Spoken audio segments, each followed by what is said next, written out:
Time for my favorite show.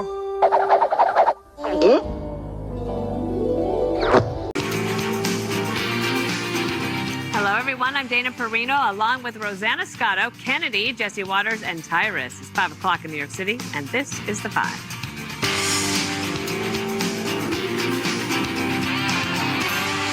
And the feds could be crashing the party for those runaway Democrats. Texas officials say the FBI is on the case, trying to track down the crew that bailed on the Lone Star State and deny the Republicans 5 more red seats. They've been holed up in even more gerrymandered turf like Illinois.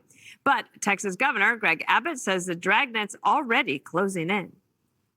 Believe that there are at least 12 Democrats in the state of Texas.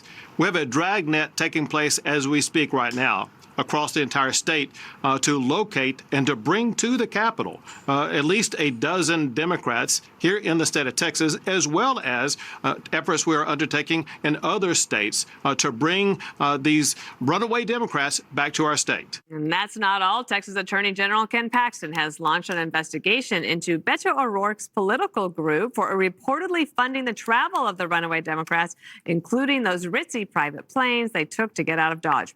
O'Rourke brushed off the probe while warning that a new map could pave the way for a Trump third term. It means more retribution and persecution and even violence for Trump's political opponents. And it also means that a Republican majority Congress with these 5 stolen seats, if we allow them to succeed, will roll out the royal red carpet for a Trump third term. So this is literally for all the marbles. And it comes down to what is happening in Texas right now. And the Texas gerrymander gambit has got other Democrats thinking about bending the rules. James Carville is calling on his party to take radical measures if they ever come back into power. If the Democrats win the presidency, the Senate, and the House in 2028, which is not impossible, they are just going to have to unilaterally add Puerto Rico to the District of Columbia states. They're going to have to, the Congress does give, the Constitution gives Congress power over federal elections. I don't think they can redistrict, but there are things they're going to do. They're going to have to do it. They're just going to have to do it. And they may have to expand the court to 13 members. If you want to save democracy, I think you got to do all of those things. Kennedy, I imagine that these Democrats start to miss their bed. Their what? Their own bed. They do miss their own beds because their own beds are going to be very, very expensive if they're getting fined $500 a day by going on the lam. I don't know. I hate to diverge here, but I can't stand the drama. Like, I know that we have been mainlining political drama in this country, and it's got to be a tit for tat, pardon my language. But Forgiven. At some point, it just gets to be too much.